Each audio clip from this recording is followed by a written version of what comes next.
Hello friends, welcome back to our channel. আজকে চলে এসেছি আরও একটা ভিডিও নিয়ে, যদিও বা এটা কিছুদিন আগেকার।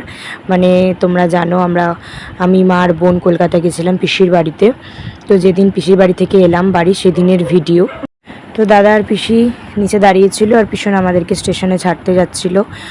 তো পিসির বাড়ি থেকে স্টেশনটা খুব দূরে নয়, তবু আমাদের যেহেতু লাগেজ ছিল ওই জন্য আমরা এখান থেকে রিক্সা করে যাচ্ছিলাম মেট্রো স্টেশনে।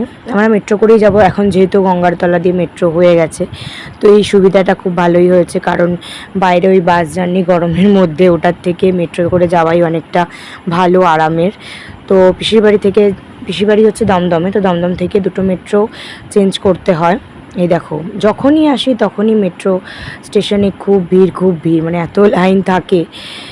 তো দুপুরবেলায় এসেছি তাও এত ভিড়। এই দেখো আমরা মেট্রোতে উঠে গেছি, যদিও ফার্স্ট মেট্রোতে ভিডিও করা হয়নি কারণ ওখানে অনেক ভিড় ছিল। তারপরে আমরা এসপ্ল্যানেড থেকে যে মেট্রো ধরেছিলাম হাওড়ায় আসার জন্য, গঙ্গার নিচের যে মেট্রোটা, সেটাই উঠে পড়েছি। এই যে দেখো গঙ্গার তলা দিয়ে যাচ্ছি, নীল লাইট মানে গঙ্গার তলা দিয়ে যাওয়া। তো এটা, আর আমার গলার অবস্থা খুবই খারাপ, তোমরা শুনেই বুঝতে পারছো হয়তো, এই জন্য এতদিন ভিডিও এডিট করা হয়নি। তারপরে এখন গলা কবে ঠিক হবে সেটাও জানি না, তাই জন্য দিয়ে দিলাম, না হলে আরও দেরি হয়ে যেত। তারপর আমরা আমাদের ঝাড়গ্রাম আসা ট্রেনে উঠে গেছিলাম। আর ট্রেনে ওঠা মানেই তো ঘুগনি, চপ এগুলো খেতেই হবে, তো আমারও খেতে খুব ভালো লাগে এগুলো, তাই ট্রেনে উঠলেই আমি অবশ্যই এগুলো খাই। তারপরে দেখো এই ট্রেনে যেতে যেতে কিছু বাইরের ভিডিও নিয়েছিলাম আর কি, সেগুলোই তোমাদের সাথে শেয়ার করছি। আর তেমন কিছু ভিডিও নিইনি, এগুলো তো কমন ভিডিও।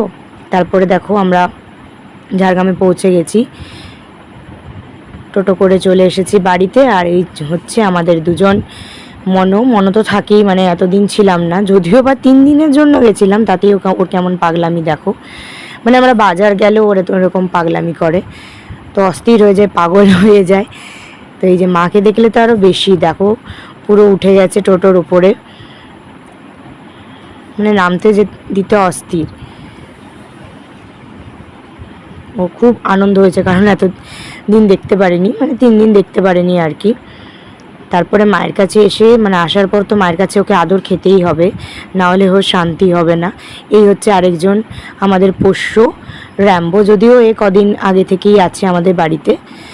তো মনও একে ঠিক সহ্য করতে পারে না, কারণ ওর আদর ভাগ হয়ে যাচ্ছে, ও আদর খেলে ওকে মারতে চলে আসে।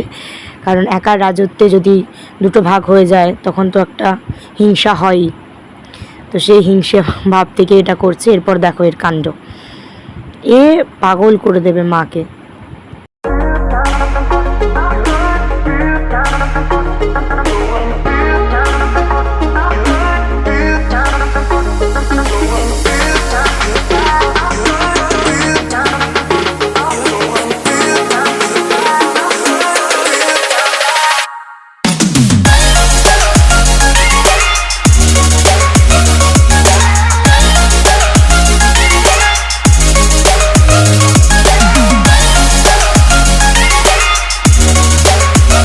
তো আজকের ভিডিওটা এই পর্যন্তই। দেখো আমি আর বোন ট্রেনে বসে ছবি তুলেছিলাম, সেটাও লাস্টে অ্যাটাচ করে দিয়েছি।